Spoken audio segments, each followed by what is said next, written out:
Pour poursuivre dans la lecture des textes, aujourd'hui j'ai choisi un texte qui est un koan à la fois profond et puis rigolo, je trouve, un koan de la famille Pang.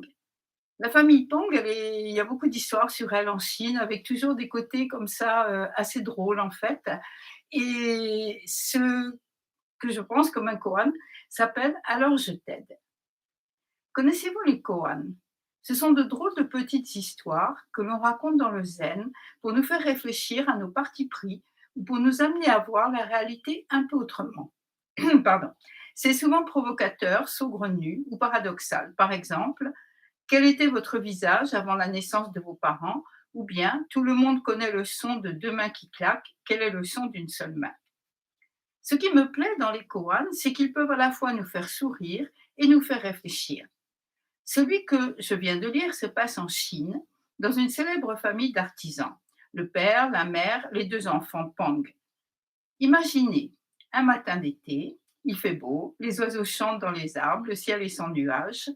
Le père et la fille partent au marché pour vendre leur panier en osier.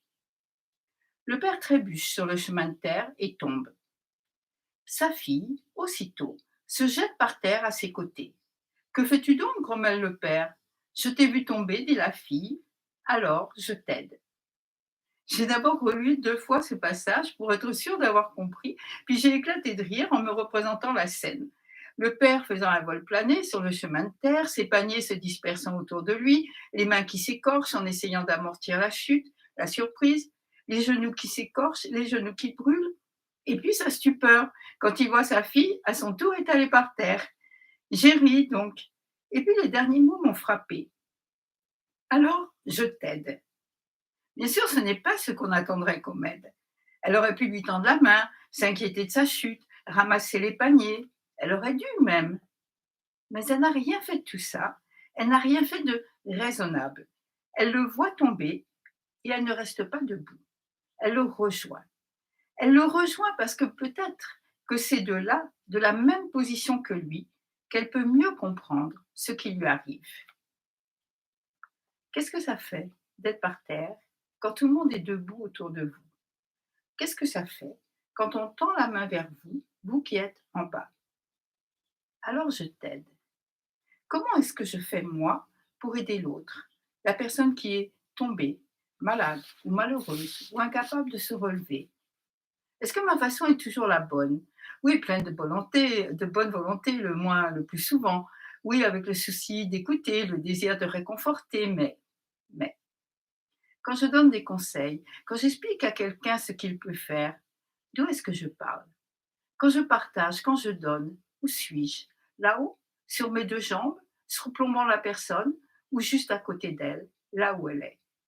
Moi qui ne suis pas tombée, pas malade, pas malheureuse, pas dans la rue, où veux-je me mettre pour vraiment aider la personne à côté de moi? Alors je t'aide. On dira que ça ne sert à rien de se laisser tomber, qu'il faut avoir l'esprit pratique. Si tout le monde est par terre, on se demande qui va ramasser les paniers ou mettre la vie en ordre.